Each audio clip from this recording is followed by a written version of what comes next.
Chat and Chill Talk Show.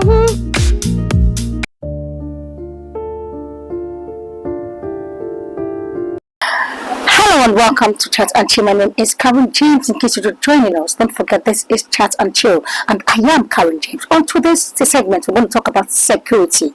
In security aspect, a lot of people have been careless in terms of life living and also the kind of lifestyle they live in the society.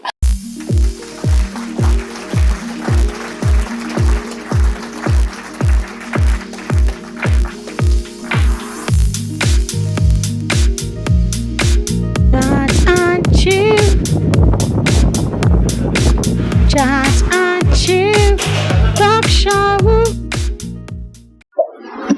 My name is SP Ikenga Tochukwu, the Police Public Relation Officer, Anambra State Police Command.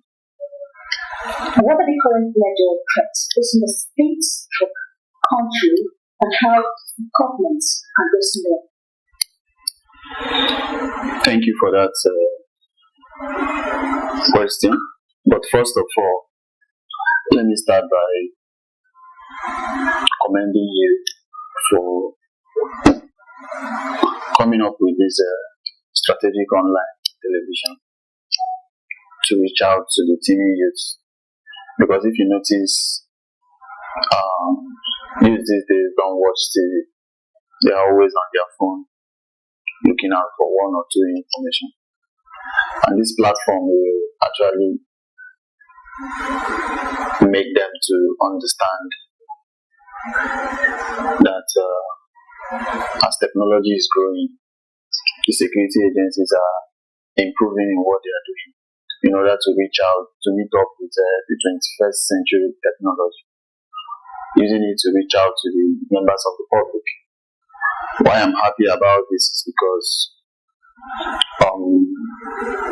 the targeted audience will actually know that we are trying to reach out to make them understand that social media can also be used for a positive thing. Outside that, I also commend you for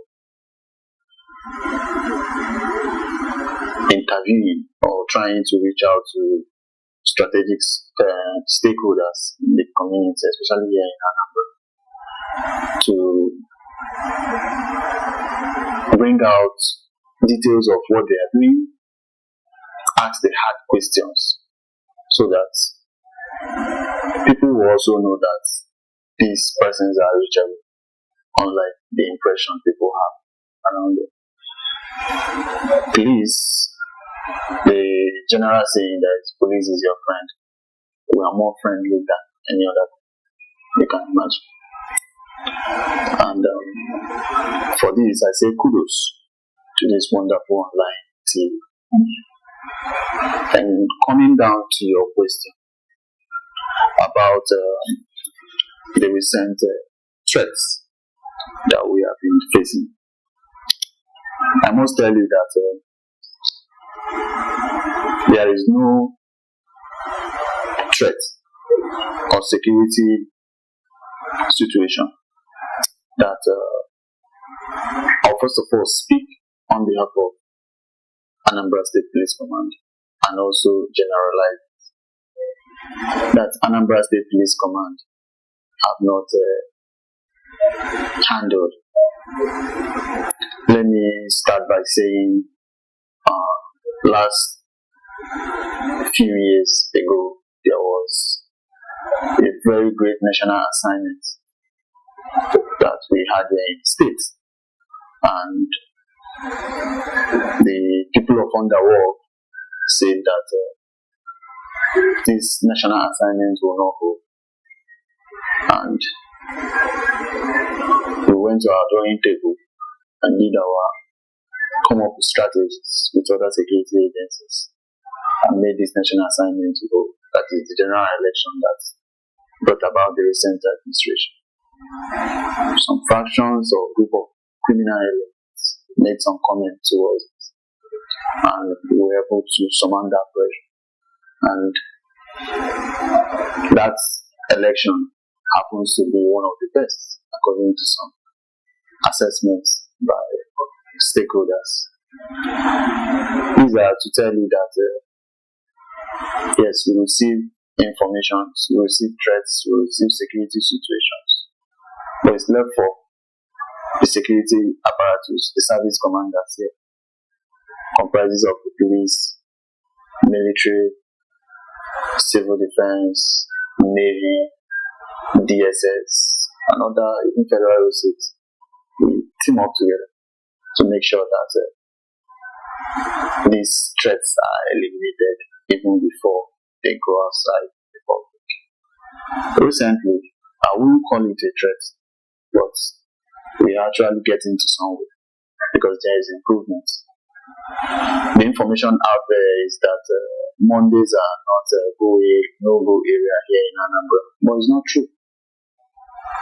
If you go to Onitsha, you see that Onitsha is seen as the commercial city, not only in Anambra but southeast, apart from Aba, where they produce all these local shoemakers and all these things. Onitsha is also a city like that.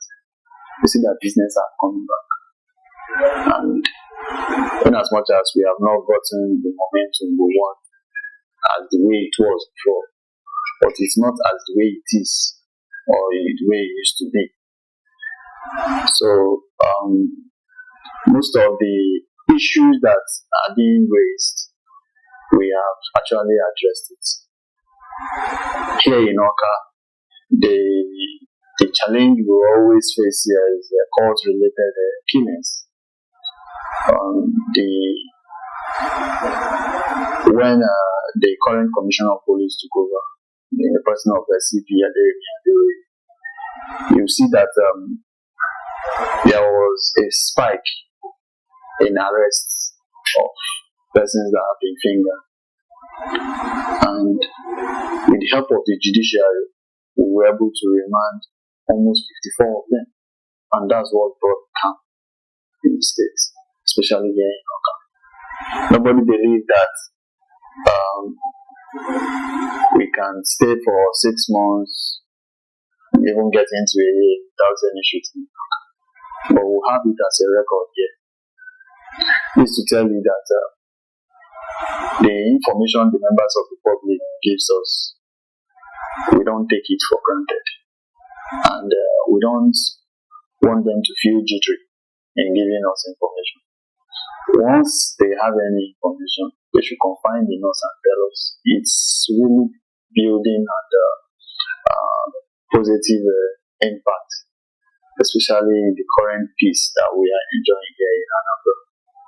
So for me, there is no threat and there is no security situation that the police and other security agencies have not surmounted here in Anambra. Thank you. Thank you very much. Number 2, how effective have state securities measured in protecting critical infrastructure from cyber attack and physical attack? How effective it is? Okay, it has been very, very effective. One of the tools that we use in fighting and making sure that our society is safe is also cyber related. And how we do that, we have, thank God, if you have been following the trend of the current administration of the Inspector General of Police we have now, in the person of the IGP Kayode Ibotoku, you will see that virtually all the formations, all the departments are on their toes, coming up with new ideas to make sure that the challenge that we are facing, not only here in Anambra but in the whole country, is tackled operationally. I will call it we are using kinetic and non-kinetic approach to make sure that these things are being tackled. Most of the formations or departments have witnessed changes, and this change have brought tremendous progress. Most of them we have added some something like a spice. When someone is cooking, you have to spice it up. We have added something like spice to make sure that these departments are improved. Initially, we have Interpol department on its own, which where the cybercrime office is. But now we have a different office where the cybercrime now cyber office now handle their own cases, headed by CP Uche. And you will see that this has brought tremendous progress in terms of picking up this, monitoring what is happening in cyberspace, so that we can nip crime in the bud before it happens. And these departments have been very, very wonderful in what they are doing. And where did they get their inspiration? From what the current IGP is doing. And I must tell you, it has extended to almost to every command. Every command. Every command has now a cyber unit under the state CIA, monitoring what is going on social media to make sure that we nip crime to the bud. This was part of the strategy, the new development that the institution is doing. Then protecting government infrastructure. These are one of the things that the current Inspector General of Police have also put in place. Recently, we launched a security operation that has to do with safeguarding the school children. Schools, institutions is part of government infrastructure, and it is the primary schools. They are also our children.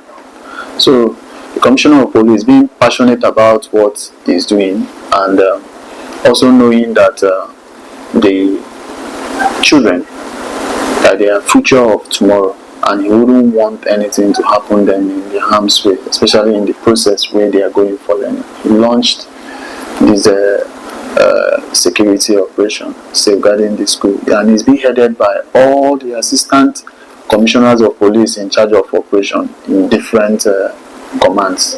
Here in Anambra, we have our assistant commissioner of police in the person of ACP Eyo heading this operation. And just as you come out of, you are entering the command, you see the new hillocks that is parked there. They wrote safeguarding school children. Okay. And they also have a team making sure that these strategic places that are threat prone are being monitored. And apart from that, we have also been giving protection to strategic institutions like CBN, like National Assembly or State of Assembly as it concerns the state, and so many other institutions. As we have our personnel deploy all over. We know our personnel go for secondment in virtually all the SYZ of the institutions in the country, especially in FIRS, ICPC, SEC, and many other places that will go on secondment. These are to make sure that there is no anything that will go otherwise in those places, especially as it concerns breakdown of law and order, and to also help them in investigation if when is needed, and prosecution especially, and to also guide them in what they are doing in terms of when it comes to the administrative of justice system in the country. So you see that police is everywhere. So protection of infrastructure has always been there. But the recent administration, just like what you are asking, just like what I said before, you have to just spice the food. So what we are getting now is just an improved version, trying to make sure that we sustain what we already have, and it's actually paying off in what we are doing. Thank you. What role do international relations play in influencing the state or country security situation, and what diplomatic efforts are being made to enhance security cooperation with their nation? Okay, that has been very, very helpful. Just like I said earlier, I mentioned a very strategic department in the Nigerian police, or formation in the Nigerian police, which is Interpol. They have been they have been providing assistance in what we are doing, especially in when it comes to training and retraining our officers.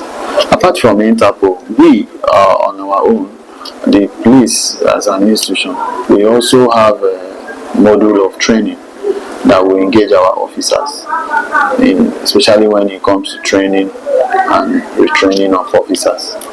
And that apart, we have partnered with the international bodies. I know of a course that one of my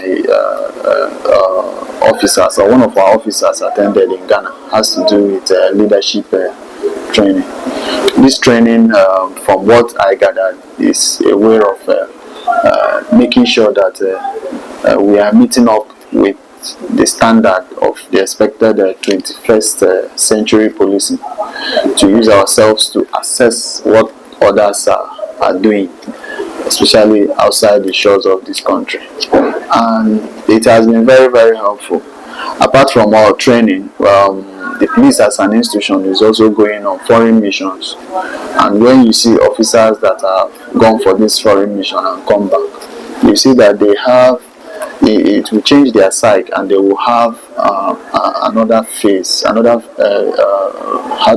way to approach policing more and better, because they have mixed up with their international partners there, or other people that are from other countries. So these are help us to improve in what we are doing. But that doesn't mean that the police as an institution is not doing local training to guide our people. Internationally, we have partnered with them, and some of the policies that we have gotten from there, we have used it to improve what we are also doing in the country. Okay, thank you. How are human rights consideration balanced with security needs in the states or country, particularly in the context of counter-terrorism operation and border security? It has been very, very wonderful, because I must tell you that human rights is an aspect that I have managed the institution in terms of making us not to go overboard. It has always been a watchdog of the society, and especially to assess what police is doing. What brought about human rights? You should also understand that is when another person's right begins. That's where your own ends. So, in observing human rights, gone are the days where they say police torture people. It's no longer in existence. So, these are processes that have helped to standardize and stabilize what we are currently doing now. The policing that we have today, unlike before, is very, very friendly. Very, very friendly. And we are becoming more accessible to make sure that the opinions of the members of the public are being heard. That's why my direct boss, in the person of ACP Olumuyiwa, he will always be on social media, because that's where the population lies, to engage the teeny youths. And he has also directed the PROs, the respective PROs, to always not to engage.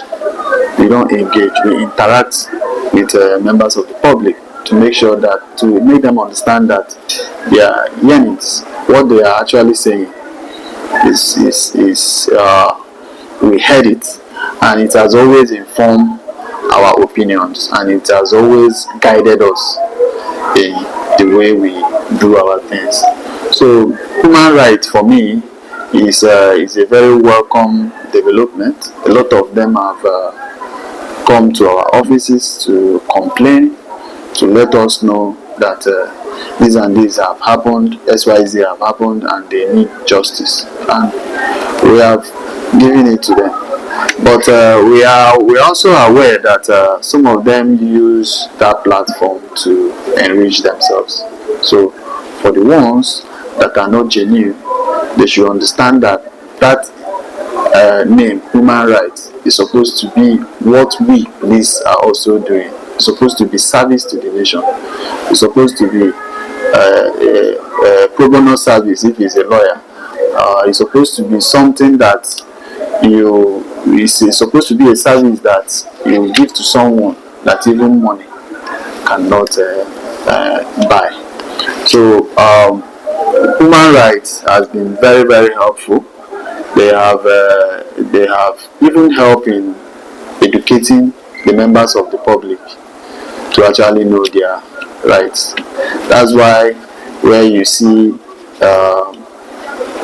when someone is being arrested, he or she will ask about arrest warrant. And human rights have also helped us to educate the members of the public for them to understand that there are some arrests that doesn't require warrant. There are some verbal complaint, some divisions will get that will require immediate action. You understand? They are bringing you in for you to come and answer or clear some issues.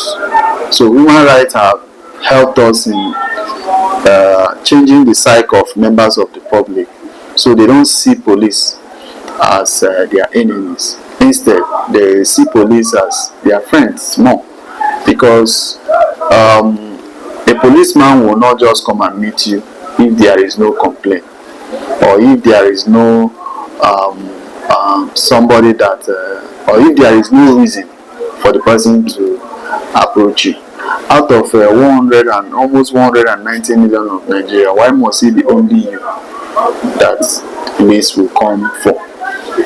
Human rights have helped us in that regard to make sure that if police come to meet you to request for your presence, you should follow them.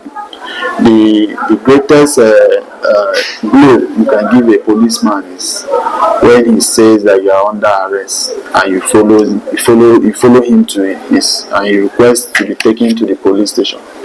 Yes, I understand that side of when people come to the police station, how the complaints that we have received, that they don't allow them to express their rights. But human rights have also helped us in educating them in that regard, to make sure that, as the case may be. And the third aspect of it, if not the first, is supposed to be the number of the closest security man around you. And what do I mean by that? Maybe your DPO, your local vigilante, or your father can even be, or your guardian can even be a part of a security for you. So in case if anything happens, you will say, okay, please let me call this person and tell the person where I am. There is no policeman that will come to arrest you and you say, okay, I will follow you, but sorry, please let me call someone and let them know where, and you request for where you have been taken to. So you let someone know, except if he's a kidnapper, and police don't engage in that kind of arrest. They will come and arrest you, and you will not be privileged to know where you have been taken to. So human rights have been very, very helpful in sensitizing members of the public, in making sure that police is accountable for what we are doing. And lastly, They have also been part of the conscience of the society. Thank you. Thank you very much. Thank you for your time, and thank you once again. Please tell us your name.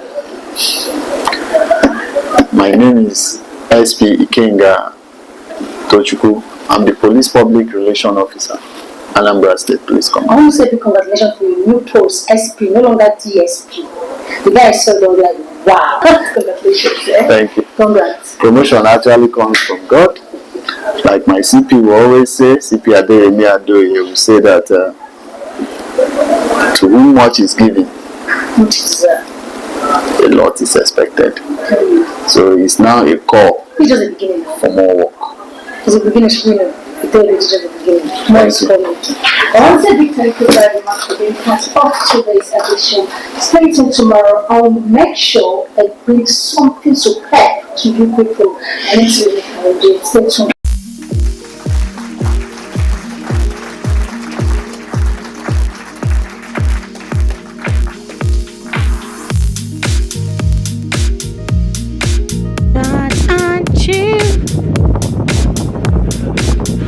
Chat&Chill talk show.